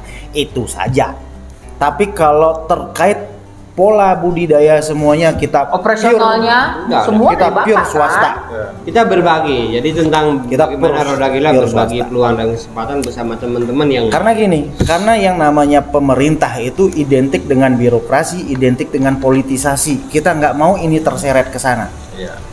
kalaupun memang ada organ-organ pemerintah, pejabat mau tengok kebun kita tertarik berbudidaya, ayo, tapi kita berbicaranya budidaya, nggak ada keterkaitan hubungan kerjasama antara ini industri dengan birokrasi. Kita nggak mau, sebab akan tumpang tindih nanti. Misalnya contohnya satu aja, kita akan terikat dari regulasi di kemudian hari. Ketika pemerintah misalnya mau beli bibit alpukat, itu kena ada kewajiban harus tersertifikasi yang label biru, labeling, ya kan. Nah, masalahnya adalah yang namanya varietas khas di Indonesia belum bisa di labeling. Kenapa? Belum ada pohon indukan alpukat khas berusia 10 tahun. Itu regulasi yang berbicara seperti itu. Kita nunggu ada 10 pohon 10 tahunan di Indonesia baru kita bisa produksi bibit berlabel.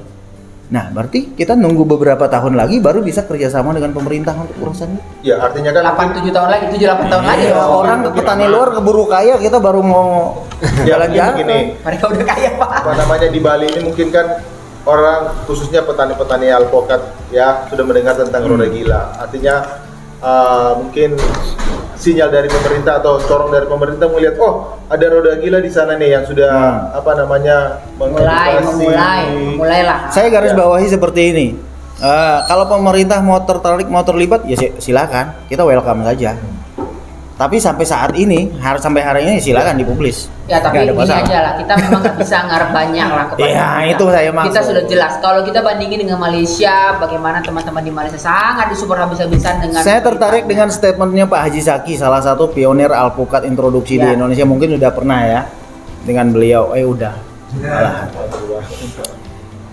Beliau menyampaikan statementnya begini. Tahun 2018 beliau ke Vietnam dan beliau melihat sendiri secara langsung ya, budidaya alpukat introduksi di Vietnam itu keterlibatan pemerintahnya luar biasa. Betul. Bahkan pemerintah melalui dinas-dinasnya yang pergi keliling dunia untuk nyari varietas-varietas unggul yang bisa dibudidayakan oleh masyarakat di Vietnam. Biasa, bahkan keterlibatan apa namanya iptek, penelitian dan sebagainya. Betul. Sampai akhirnya muncul beberapa varietas di Vietnam yang pakai nama Vietnam itu. Iya, betul. Iya kan? Mulai dari Red dan macam Red Vietnam, Yellow Vietnam, Namlong dan macam-macam. Kacang Thailand. Thailand. Pemerintah kita beda.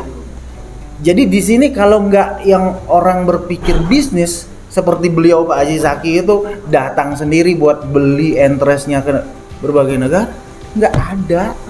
Barang itu di Indonesia nggak bisa harapkan dulu lah, ya sudah swasta aja dulu bergerak gitu aja lah ya Pak. Iya, makanya saya bilang udah kalaupun nanti ini ya mudah-mudahan ya kita dorong bersama-sama, ini sukses bersama-sama dan kemudian hari pemerintah datang jadi pahlawan di situ ya silakan ya. Why not ya, welcome banget ya, puji Tuhan banget gitu kan, kita senang banget gitu. Itu bagi saya yang akan jadi pahlawan ketika ini berhasil adalah mereka teman-teman kita petani, mereka yang akan menjadi pahlawan, bukan pemerintah.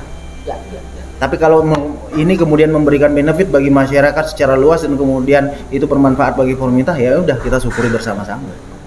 Jadi kayak misalnya Pak Yusuf ini kan sempat tugas di beberapa negara lah ya Pak. Jadi dari Singapura nanti ke Bahrain kemana gitu. Jadi dia selalu cari itu. Ada nggak sih buah Indonesia yang sampai pasar sana nggak kan? Iya. Nggak ada. Di Singapura sendiri. Berbagai pasar nih dia datengin gitu. Di Singapura sendiri ada yang namanya, saya lupa namanya ya. Supermarket terkenal lah. Tidak ada saya temukan buah alpukat ya. Khususnya alpukat ya, kita bicara tentang alpukat, tidak ada buah alpukat yang datang dari Indonesia. Jangankan alpukat lah, buah lain aja juga. Berdasarkan data Pak, berdasarkan data ya. Indonesia adalah produsen alpukat terbesar nomor 5 di dunia. Pak Zaki bilang juga. Indonesia juga adalah produsen durian terbesar di dunia. Nomor 1 malah. Durian. Kenapa dua barang yang kita produksi dalam skala besar ini nggak laku di pasar internasional? Karena kita gagal memilih varietas yang layak untuk bisa masuk ke pasar-pasar eksklusif itu. Nggak ada yang mendampingi petani Pak. Nah sekarang kita sendiri sebagai pekebun, sebagai pembudidaya terikat regulasi mau membudidayakan ini skala besar. Rujukannya Pak, harus ada indukan 10 tahun lah macam-macam. Apa nggak blunder? Ya saya pikir Udah regulasi. mau nih, Bang Adek nih. Itu tolong catat Bu ya. Kadang-kadang regulasi kita membuat kita nggak bisa jalan kemana-mana. Itu makanya saya bilang Indonesia ini udahlah. Pak, saya jadi tertarik ya. Tadi yang pembibit Bapak ya? Pak siapa namanya Pak? Pak Nyoman ya. Pak Nyoman, Bapak lakukan pembibitan gitu. Entrance-nya dapat dari mana Pak? Maksud saya, bukankah katanya entrance itu harus yang dari pohon sudah berbuah lah, apalah gitu-gitu? Ya kalau menurut saya pelajari dari Pak, maaf, saya anterin dulu mic-nya biar suaranya. Siap.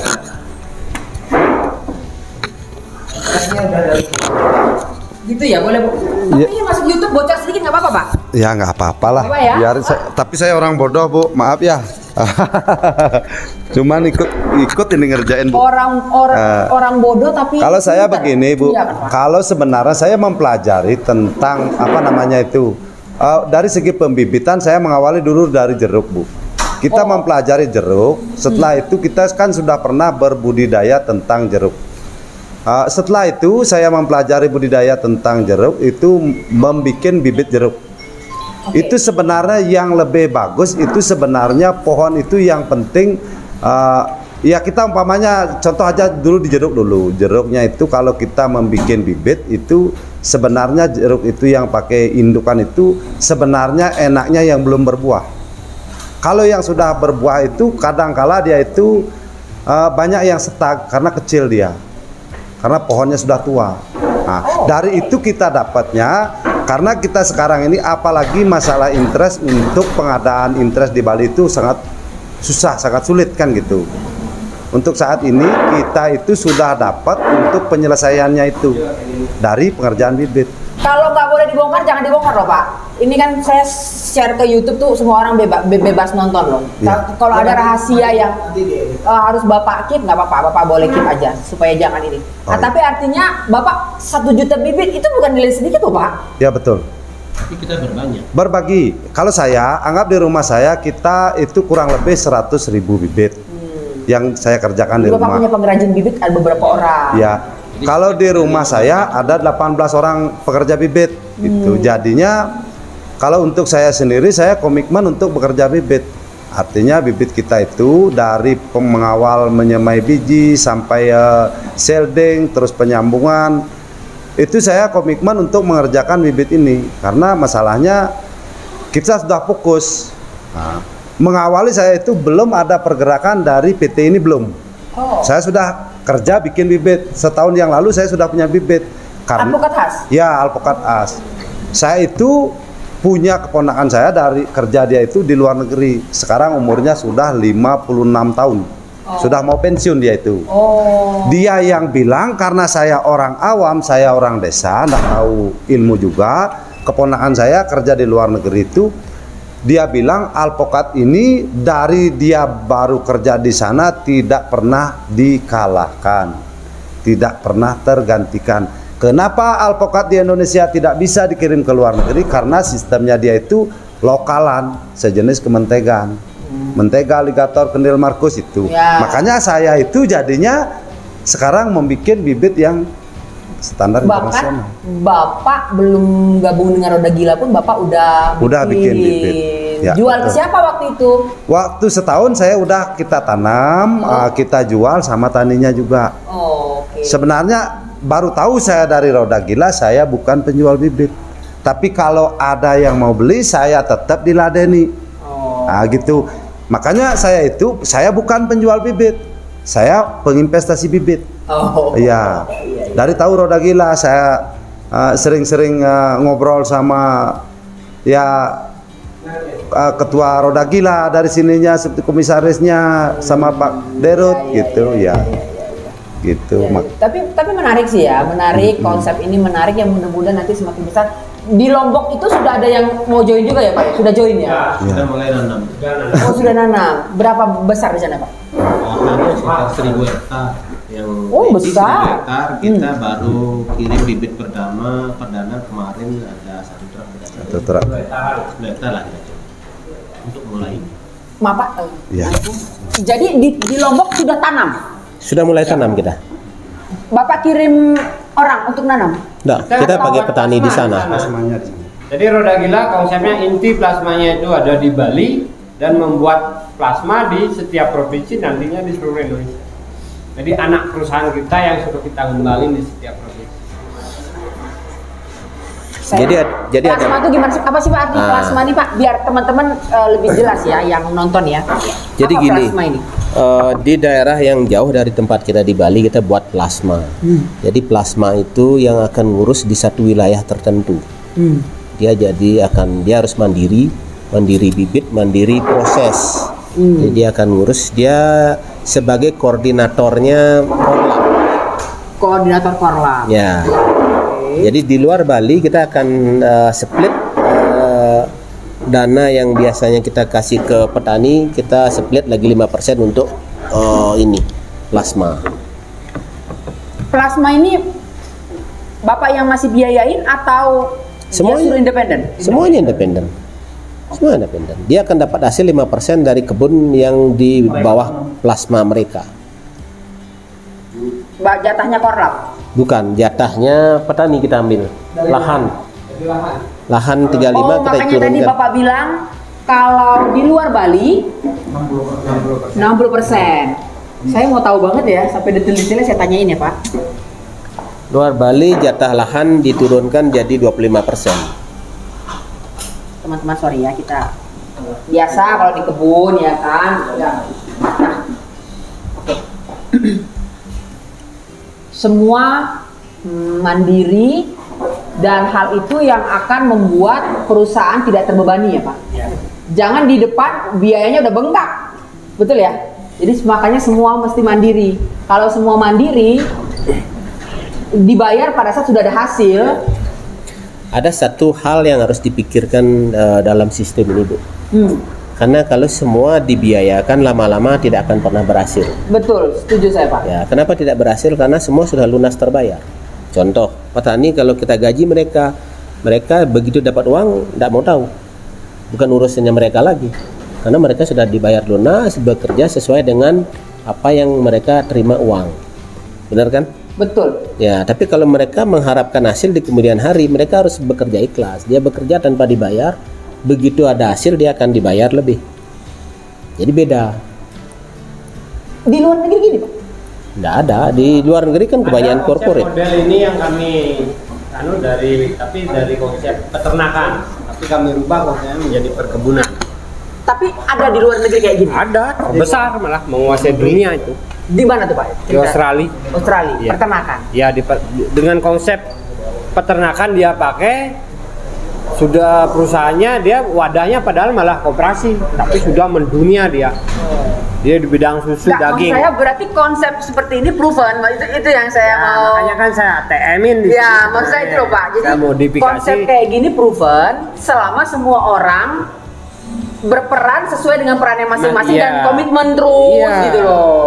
Itu proven gitu. Ya, berbagi kesempatan dan peluang, itulah inti sehari kami di Roda Gila. Mau enggak? Ini ada kesempatan loh, Betul, ini peluangnya. Jadi ketika sudah menentukan titik kesempatannya, berfokuslah di bidangnya masing-masing sesuai skill dan kemampuannya. Oh. Menarik sih. Iya, iya. Jadi konsep bisnis yang kami bangun adalah konsep bisnis berbasis investasi.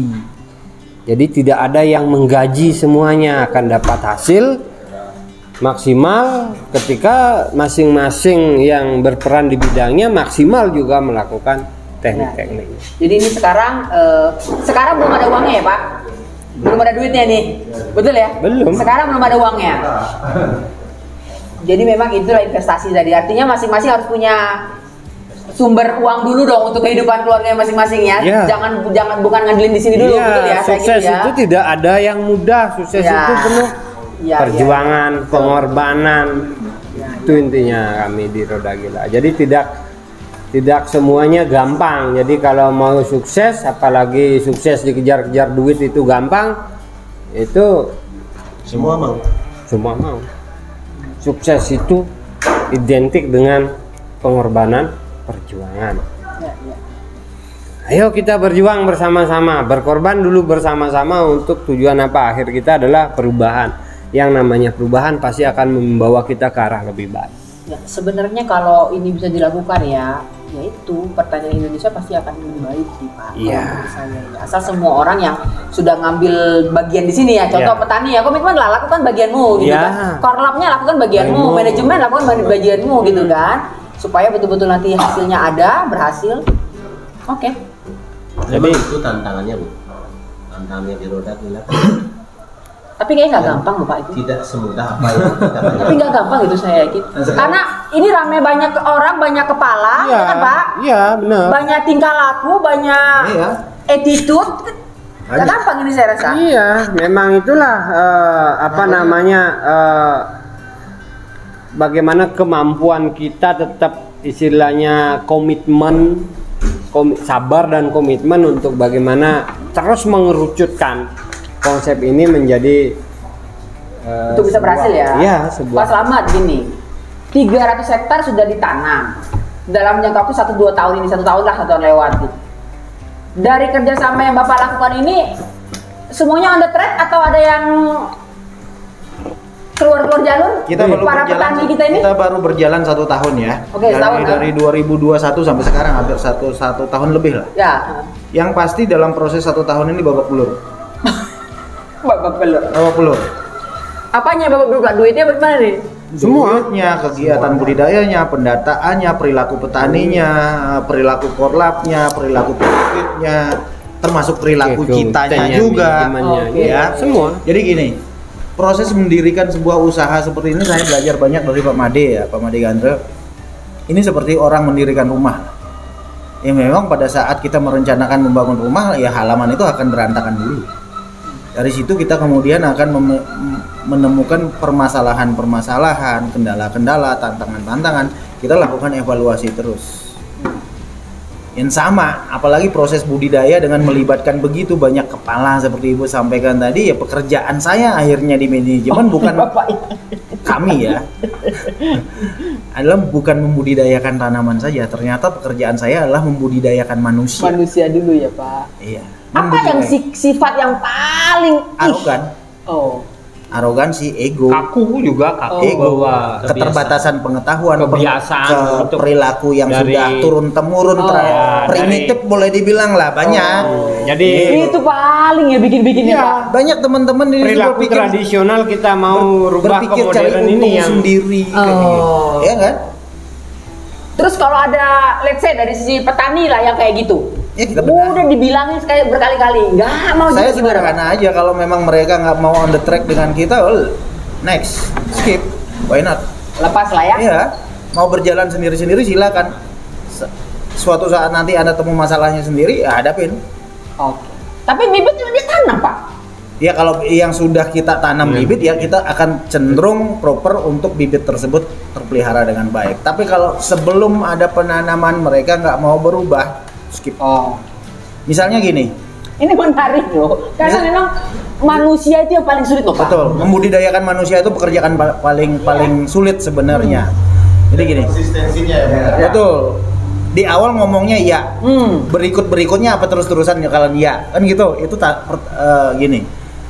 Misalnya gini, petani dia kita tawarkan menanam alpukat khas. Pak Slamet paling banyak ngedukasi petani nih. Oh semuanya semangat, apalagi ketika kita berbicara tentang potensi hasil. Pak Slamet biasanya pakai bahasa miliarder, jadi mengajak petani menjadi petani miliarder. Jadi semua orang itu pasti gerah kan. Seumur hidup udah umur 50 tahun belum pernah pegang duit 1 miliar. Sekarang ada orang tiba-tiba ngajakin jadi petani miliarder tanpa modal. Bahasa marketing banget soalnya Pak. Iya, bahasa Macam itu Pak, macam bahasa iklan, bahasa iya, iklan begitu ya. Dampaknya apa yang terjadi? Mereka mau tertarik, semangat. Oke Pak, saya tanam amprah bibit sekian ratus pohon, saya punya lahan sekian hektar, saya butuh bahan. Nah masalahnya mereka mau berubah nggak kondisi kebunnya? Sekarang kebun yang masih seperti kebun kagak, hutan juga bukan, itu dimintain bibit sama kita. Kita kan juga harus evaluasi kan. Nah kalau mereka nggak mau merubah keadaan kebunnya, kita juga tutup mata. Perkara mereka mau berubah di kemudian hari, ayo berbicara pada saat itu. Belum lagi nanti gini Pak, udah jalan nih 6 bulan. Ketemu masalah, Ya kan? tanda lah. 6 bulan dia gini, anaknya mau menikah lah, inilah. itu. Kemarin Pak Slamet janjinya kan mau jadi miliarder nih. Dia kira miliardernya kan sekarang gitu kan. buru-buru miliarder dia bilang kan, uang 1 juta 2 jutanya belum ketemu nih, belum ada uangnya nih. Di situ kadang-kadang mentalnya dia langsung down gitu kan, padahal butuh uang cepat misalnya. Padahal kan konsep kita mungkin dari awal udah bilang ini bukan ngomong sekarang, long term gitu. Menjaga apinya ini nggak gampang, kalau kita ngomongnya komunitas. Akhirnya di situlah kita membangun komunitas, kemudian dari komunitas itu kita bangun saluran komunikasi yang baik, yang konsisten. Ya sambil sekali lagi kita di situ berusaha untuk menyusupkan pengetahuan-pengetahuan yang baru pada mereka, bahwa proses untuk berubah ini nggak segampang membalikkan telapak tangan, apalagi beralih dari petani marginal menjadi petani sukses itu bukan proses sehari 2 hari. Mereka harus benar-benar pahami itu. Mereka bisa menerima realitas untuk berubah itu butuh waktu. Ayo, nggak mau tahu itu sudah jalan sendiri dengan masa lalumu. Ini pilihan. Itu kan pilihan, dia mau berubah apa enggak gitu kan? Atau dia mau nemuin jalan kesuksesan yang lain ya silakan. Silakan. Bisa aja kan. Semuanya choice. Oke, thank you banget ya Pak Slamet, Pak Made, dan Pak Adek, bapak-bapak yang lain juga, Pak Nyoman, semuanya thank you banget udah berbagi, karena menurut saya ini konsepnya sangat baik, hanya butuh ketahanan. Betul. Endurance ya. Butuh roda berputar, proses. Jadi tidak semua kayak mie instan. Atau kopi yang instan ya Pak. Kopi itu pahit. Ya. Tapi aman untuk lambung kalau pahit. Ya intisari dari kami, harapan kami bersama-sama lah kita di negeri kita, di tanah surga, di luasan yang sangat luas tempat kita menanam. Semangat petani-petani kita juga sangat luar biasa, bagaimana sebuah pengetahuan terbaik dunia yang akan kita terapkan bersama-sama untuk bagaimana nantinya kita bisa bahkan lebih baik dari mereka. Jadi kita selama 70 tahun pasar-pasar terbaik kita ini dikuasai nih oleh mereka.